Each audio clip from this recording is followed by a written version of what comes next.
Welcome to the ACE podcast, where we translate science into sense, so you can learn about research in the justice and health fields without having to access or read a lengthy journal article or report. I'm Danielle Rudes, your host, and I'll do most of the work for you. All you have to do is listen.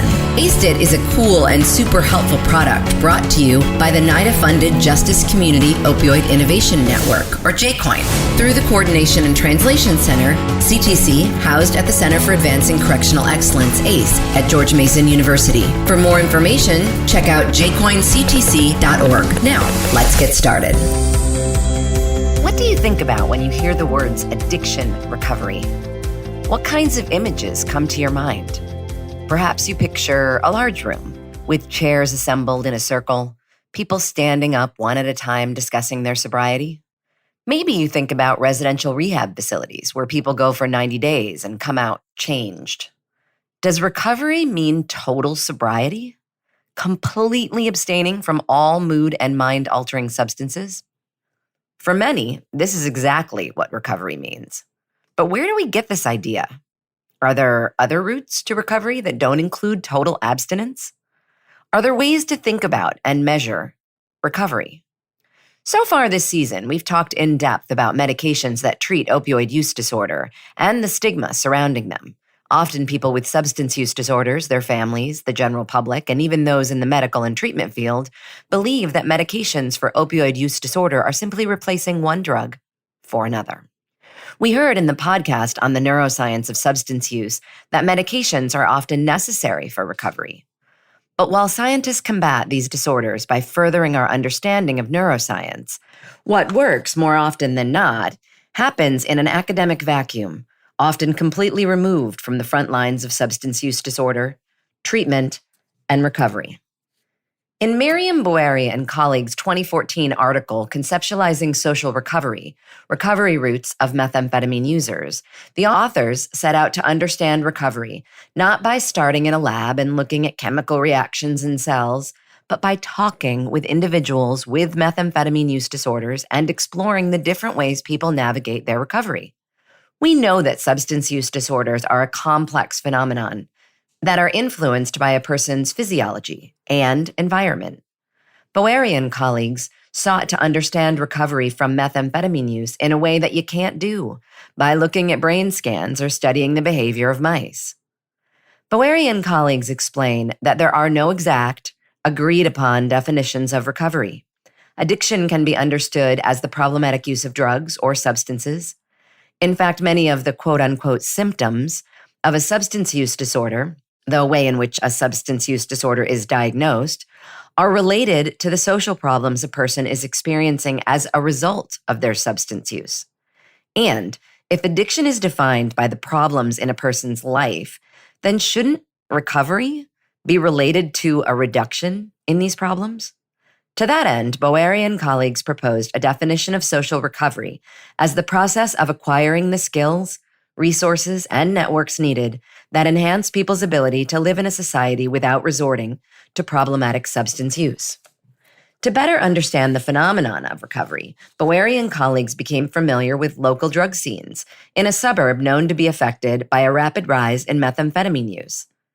They hung out for extended periods of time in places where people congregate, such as bars, coffee houses, neighborhood streets, shopping centers, public laundromats, and all-night restaurants. They identified specific research spots in diverse areas through the help of individuals recruited in the field who had inside knowledge of methamphetamine use in the area due to their own use or former use. They also used targeted and snowball sample methods to recruit people for interviews. A snowball method essentially means they asked people they interviewed to refer other people to them. They also posted flyers in strategic places advertising a confidential research study with a phone number and passed out their business cards. They attributed their ability to build trust and rapport with their study population to their non-judgmental attitude and acts of kindness, such as offering rides to the store. The researchers audio recorded interviews with the participants, but they also took extensive ethnographic field notes. In other words, they took systematic notes on every aspect of the experiences. Things like facial expressions, smells, body movements, and environmental factors, just to name a few. In total, Boeri and colleagues interviewed 50 active and 50 former methamphetamine users. They transcribed the recorded interviews, and they used a variety of approaches to look for themes in the data. For example, they validated the data by looking for inconsistencies between the interviews and their field notes, and the drug screener they had participants complete. This is called triangulating the data. They created images like Venn diagrams from the themes they found to better understand the phenomena they were studying. Ultimately, Boeri and colleagues categorized 3 main routes to recovery. 1. Formal treatment. 2. 12-step groups. And 3. Natural recovery.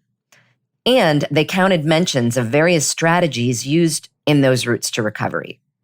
These strategies include social support, focusing on a goal with action steps, avoidance, spiritual experiences, and using substitute drugs. The authors found that all individuals used more than one route, and many attempted recovery multiple times. Out of the 100 participants, 6 were in stable recovery, meaning a recovery of at least 5 years.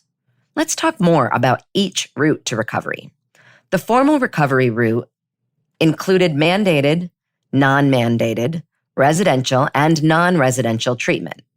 38 individuals identified formal treatment as one of their routes. Not surprisingly, those most likely to discuss formal treatment were those who could afford to participate, had insurance, or had help from relatives. For those who used formal treatment, some identified social support from family or others in treatment, and a general focus as important strategies in their recovery. Oftentimes, staff members in treatment groups advised individuals to use avoidance as a strategy to avoid situations that may lead to relapse. Most participants who used formal treatment received it through their contact with drug court, which also provided religious and spiritual support. Because of this, religion and spirituality was an important strategy for some participants. Lastly, many respondents went to a medical detoxing facility before their treatment, making substitute drug use another strategy to recovery. The 12-step program route to recovery included any form of self-help group that followed the 12-step model. 35 individuals mentioned a 12-step program as a route to recovery. A highly important strategy for this route was social support, as support and companionship is an inherent element to 12-step programs. Other important strategies for those using a 12-step model were goal focus, avoidance, and religion or spirituality. Many individuals who used this route had a goal of becoming a leader for others in the 12-step program. All individuals who participated in a 12-step program avoided people and places that may lead to relapse, and many emphasized the importance of a higher power in their recovery. Lastly, no respondents discussed using substitute drugs as a strategy in their recovery while in a 12-step program, as these models discourage any drug or substance use. 36 participants discussed natural recovery routes, or any route that was not a formal treatment or 12-step program. Those who used a natural recovery approach largely attributed their recovery to self-motivation, but friends and family also acted as motivators. Those in natural recovery also used goals as a strategy, particularly finding employment, furthering their education, and volunteering. This group of individuals also used avoidance in their recovery.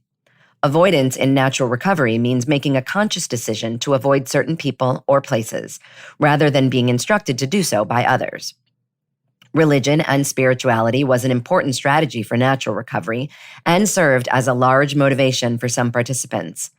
And finally, some in the natural recovery route used substitute drug and substances as part of their natural recovery, including marijuana, tobacco, and alcohol. 6 respondents in the study were in stable recovery, meaning no problems from methamphetamine use for more than 5 years.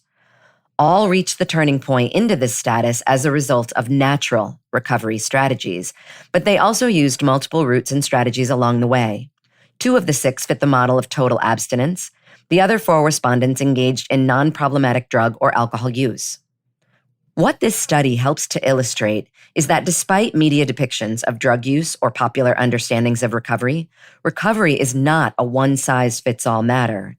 Boeri and colleagues' research shows the diverse routes and strategies to recovery that exist, and that oftentimes individuals use multiple methods multiple times before becoming successful.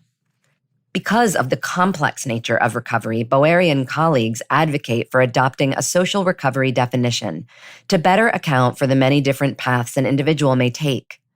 When thinking about and researching addiction, substance use disorder, and recovery, researchers and others who are interested should seek to capture the diversity of social influences and social strategies used in all recovery routes.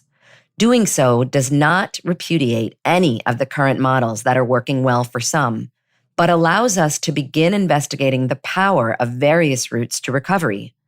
Boeri and colleagues conclude, quote, "If people wavering between drug use and sobriety were given access to more strategies for social recovery, it could reduce the number of attempts at sobriety and therefore relieve the public burden of institutionalized treatment centers and the overpopulation of incarcerated drug users," unquote.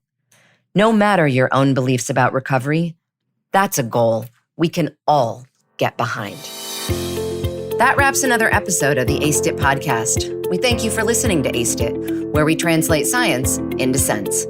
Also, remember, you can find one-page summary overviews written in plain language and short knowledge bursts, which are 30-second overviews, for all the research we cover on this podcast on our website, www.JCOIN-CTC.org. Our conveniently packaged research summaries may help you remember what you heard here, and they will help you translate this research to your staff, friends, students, or colleagues. Additionally, we'd like to thank NIDA, Dr. Faye Taxman, and all the students and staff at ACE, including our podcast mastermind, doctoral candidate Shannon Magnuson, who is the brainchild behind this podcast. Oh wait, 2 more quick things.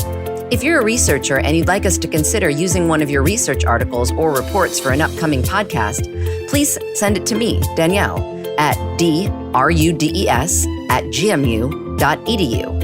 If you'd like to support our podcast to keep the sense coming, please tell your friends and colleagues about us or assign this podcast to your students or staff.